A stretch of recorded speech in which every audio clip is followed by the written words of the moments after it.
What is it, Daddy? Missed? Halo semuanya, selamat datang kembali di channel Ruang Film, sebuah informasi untuk kalian penikmat konten spoiler. Oke, di video kali ini kita akan membahas film berjudul The Mist yang dirilis tahun 2007. Film ini berkisah tentang kemunculan kabut misterius di sebuah kota kecil. Kabut tersebut bukanlah kabut biasa, melainkan kabut yang kelak akan merubah cara seseorang dalam bertahan hidup. Jadi nggak usah lama-lama, kita langsung masuk aja ke pembahasan filmnya.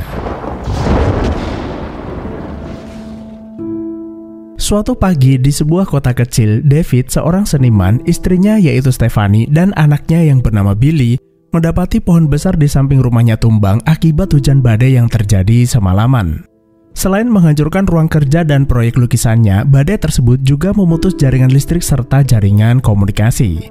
Stephanie bilang pohon tua itu adalah peninggalan kakeknya. Jadi David tidak bisa menuntut siapapun dan mau gak mau harus merelakan lukisannya. Tak lama berselang, Billy membawa kabar buruk tambahan. Rumah perahu mereka di pinggir danau hancur akibat tertimpa pohon milik Pak Tua Brent, tetangga mereka yang cukup menyebalkan. Padahal sudah sejak 3 tahun yang lalu, David itu mengingatkan Brent agar menebang pohon tua itu antisipasi terjadi hal-hal yang tidak diinginkan. Selain itu, ketiganya juga dibuat terkejut saat melihat kemunculan kabut tebal di atas danau. Sesuatu hal yang belum pernah terjadi selama mereka tinggal di tempat ini. What is it, Daddy? Missed? Coming off the mountain like that? David lalu menemui Brent untuk menanyakan bagaimana tanggung jawabnya atas pohon yang menimpa rumah perahunya. Barangkali ia punya asuransi yang bisa digunakan untuk menyelesaikan masalah tersebut. Tapi Pak Tua itu malah balik nyalahin David. Lah emangnya siapa yang nyuruh David membangun rumah perahu di dekat pohonnya? Dan ia bisa saja memperkarakan hal tersebut di pengadilan untuk mencari siapa yang benar dan salah. Jadi Brent ini adalah seorang pengacara, karena itu selain menyebalkan, Brent juga bermulut besar. Tapi meski begitu, tetangga tetaplah tetangga. Brent bersedia memberikan ganti rugi serta meminta maaf karena tidak mendengarkan sarannya dari dulu. Hanya saja mobil klasik kesayangannya remuk tertimpa pohon dan ia tidak bisa pergi ke kota untuk ngurus asuransi. Jadi bagaimana jika David mengantarnya pergi ke kota? Ia akan membantunya ngurus asuransi sekalian belanja persediaan. Singkat cerita, David, Brent, dan Billy bersama-sama pergi ke kota. Di jalan, mereka berpapasan dengan iring-iringan mobil PLN. Sepertinya kerusakan yang ditimbulkan badai cukup parah sehingga PLN harus mengerahkan tim perbaikan sebanyak itu. Lalu tak lama berselang, mereka juga bertemu dengan rombongan mobil militer dari arah pangkalan terdekat di pegunungan. Tidak ada yang tahu apa yang sedang mereka kerjakan di sana. Tapi rumor yang beredar, pihak militer sedang mengembangkan pertahanan misil yang disebut Project Arrowhead. Tapi yang membuat Brent heran kenapa mereka terburu-buru seolah ada sesuatu yang terjadi. Sampai di kota, David mampir ke supermarket langganannya untuk belanja terlebih dahulu. David bertanya pada Sally, mbak-mbak kasir yang juga mantan pengasuh Billy saat masih bayi. Tumben-tumbenan hari ini sangat ramai. Sally bilang gara-gara badai semalam orang-orang panik dan sibuk nyetok barang, khawatir badai kembali datang. Ditambah listrik masih belum menyala. Generator hanya digunakan untuk ruang pendingin dan ia terpaksa melayani penjualan secara manual. David lalu minta Brent dan Billy belanja duluan, sementara ia akan menelpon Stephanie untuk mengabarkan keadaan di kota. Namun sayangnya jaringan komunikasi juga masih terputus. Bersamaan dengan itu, terlihat 3 tentara masuk swalayan untuk berbelanja. Salah satu dari mereka yaitu Wayne merupakan teman SMP dari Sally. Mereka dulunya saling suka, tapi Wayne gak berani bilang karena dia ini anak pemalu.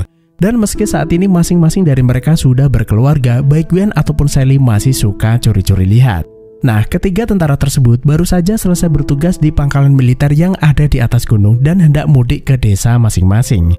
Tapi sialnya, cuti mereka terpaksa dibatalkan ketika Kapten Jamal meminta ketiganya segera kembali ke pangkalan atas perintah darurat. Tapi sebelum berangkat, Jamal ingin mampir ke toko farmasi sebelah untuk membeli obat. Namun tak lama berselang, terdengar sirene tanda peringatan bahaya disertai kemunculan kabut putih menyelimuti kota. Seorang pria tua bernama Miller masuk supermarket dengan keadaan terluka. Miller minta semua orang tetap berada di dalam karena ada sesuatu yang mengerikan muncul dari dalam kabut memangsa orang-orang. Tapi si Bendot nggak percaya dan malah pergi ke parkiran untuk mengamankan mobilnya. Dan benar saja, ketika kabut itu menyelimutinya, Bendo teriak kesakitan seolah ada sesuatu yang menyerangnya. Pegawai toko pun buru-buru nutup pintu demi keamanan. Sesaat kemudian terjadi goncangan besar. Seorang pengunjung bernama Pak Mulyadi menduga jangan-jangan kabut itu berasal dari pabrik kimia yang terbakar lalu meledak setelahnya. Tapi Nyonya Carmody meyakini kabut dan gempa yang terjadi adalah pertanda kiamat akan segera datang, yang tentu saja membuat orang-orang semakin panik. Kepala kasir yaitu Oli mencoba menenangkan semua orang. Selama tidak ada yang keluar, maka mereka aman di dalam. Namun seorang wanita paruh baya bernama Bujana berkata bahwa ia harus segera pulang, karena dua anak kecilnya sendirian di rumah khawatir terjadi sesuatu pada mereka. Selain itu, daripada berdiam diri tanpa kepastian, ada baiknya mereka keluar mencari bantuan. Akan tetapi, orang-orang melarang demi kebaikan dirinya dan anak-anaknya. Tapi si ibu itu tetap memaksa sambil menyebut semua orang yang ada di sini nggak punya perasaan, bahkan nyumpahin masuk neraka. Kemudian, untuk meredam ketegangan, beberapa warga ngobrol santai sambil berkenalan. Bu RT yaitu Irene yang juga tetangga baik David memperkenalkan warga baru bernama Amanda yang merupakan guru SD dan udah 2 bulan tinggal di kota ini. Amanda lalu bertanya apakah personil keamanan di kota ini terbatas sehingga belum ada satu orang pun patroli ke wilayah ini. Atau setidaknya damkar pun gak masalah, mereka sangat bisa diandalkan dan yang terpenting ada kepastian mengenai status darurat ini.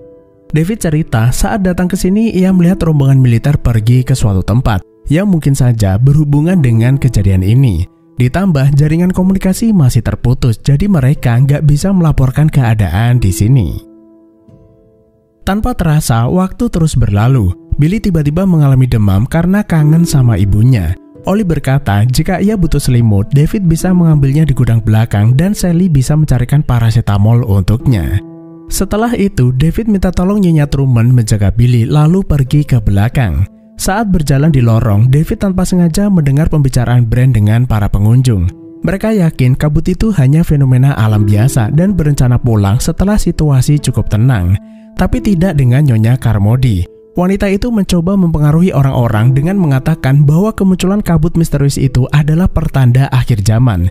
Semua ini terjadi gara-gara manusia senang berbuat korupsi serta makan duit rakyat. Dan monster yang diceritakan Miller adalah hukuman untuk mereka. Masuk ke gudang, David mendapati salah satu generator bermasalah lalu mati dengan sendirinya.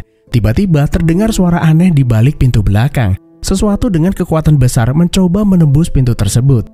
Karena panik, David kembali ke dalam lalu memberitahukannya pada orang-orang. Nah, kebetulan Oli dan beberapa pegawai lainnya hendak memeriksa generator yang mati.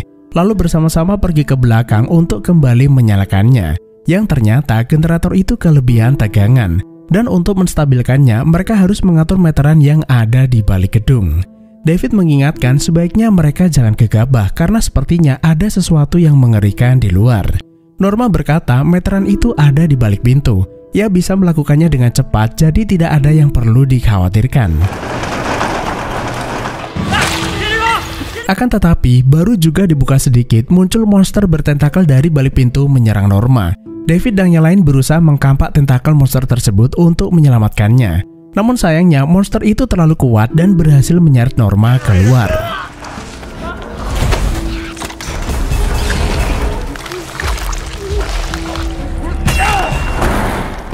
Insiden tersebut membuat Oli khawatir karena bisa menjadi awal dari malapetaka besar.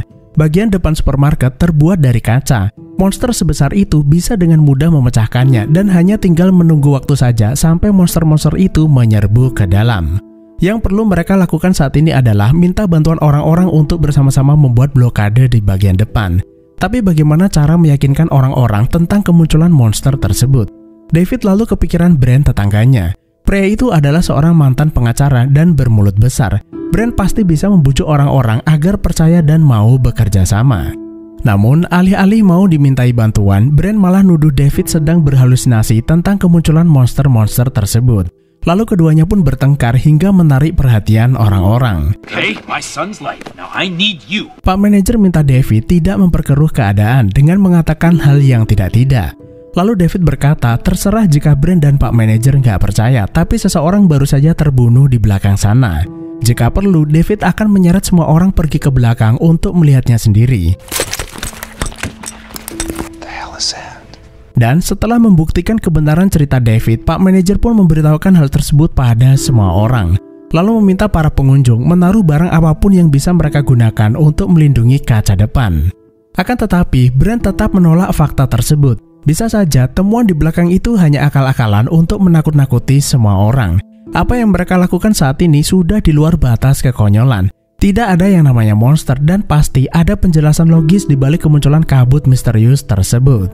Sebagian kecil orang mulai terpengaruh perkataannya dan memilih bergabung dengan Brent. Sementara sisanya tetap percaya pada David dan terus bekerja sama menumpuk barang di depan pintu kaca. There's no defense against the will of God. Namun lagi-lagi Nyonya Carmody, si penggemar teori kiamat, berulah. Ia mulai ceramah bahwa sudah tiba saatnya semua pendosa yang ada di sini bertemu dengan penciptanya. Bahkan Carmody mulai ngaku-ngaku bahwa dia adalah utusan dari langit yang dikirim ke bumi untuk memperingatkan manusia. Lalu ia berbicara tentang persembahan dan pengorbanan demi menyelamatkan banyak orang. Karena jengkel, Amanda menampar Carmody agar berhenti menghasut semua orang. Prepared to sacrifice his only son. Those of you who aren't local should know that Mrs. Carmody is known in town for being unstable. Di ujung lorong, Billy bertanya pada 3 tentara yang sedari tadi diam saja kenapa teman-temannya nggak datang ke sini. Bukankah mereka punya tank dan senjata lengkap untuk melawan monster-monster tersebut?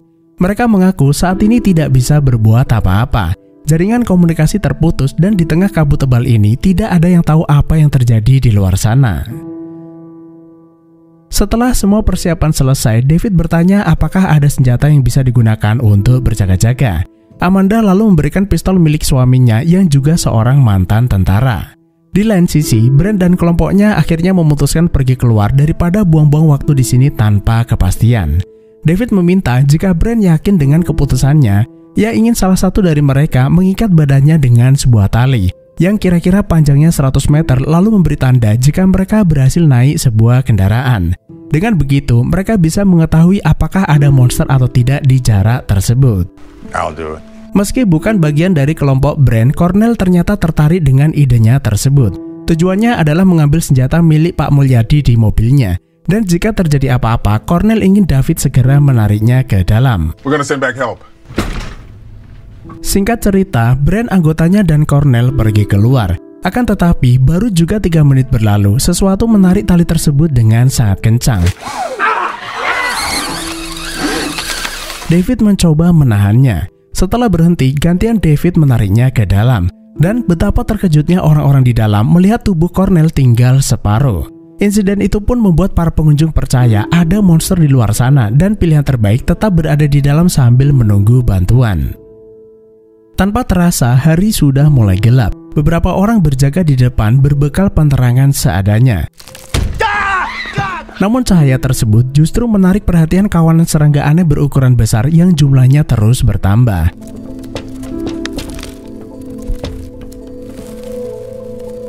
Dan sesaat kemudian, semua orang dikejutkan dengan kemunculan monster mirip kelelawar. Makhluk itu dengan mudahnya memecah kaca depan, membuat serangga-serangga itu menyerbu ke dalam lalu menyerang para pengunjung.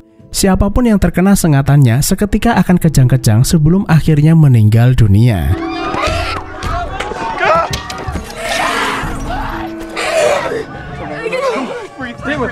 Orang-orang kemudian menyalakan obor untuk melawan serangga dan monster kelelawar tersebut. Tapi sialnya, seorang pengunjung bernama Joy kesandung botol bensin, membuat api yang dipegangnya jatuh, kemudian membakar dirinya sendiri dan barang-barang di sekitarnya.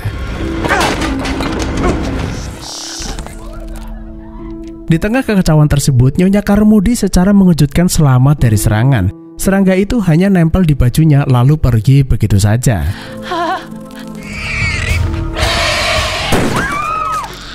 Orang-orang yang melihatnya pun terheran. Jangan-jangan Nyonya Carmody ini beneran sakti dan merupakan utusan dari langit menjadi penyelamat manusia. Tapi ada kemungkinan serangga itu sengaja membiarkannya karena Nyonya Carmody dari tadi hanya diam sambil komat-kamit. Dia tidak bersikap agresif seperti pengunjung lainnya sehingga serangga-serangga itu tidak menganggapnya berbahaya. Setelah situasi mulai terkendali, orang-orang bekerja sama menutup kaca depan yang pecah. Mereka juga menyalakan lampu seperlunya, khawatir monster-monster itu akan kembali.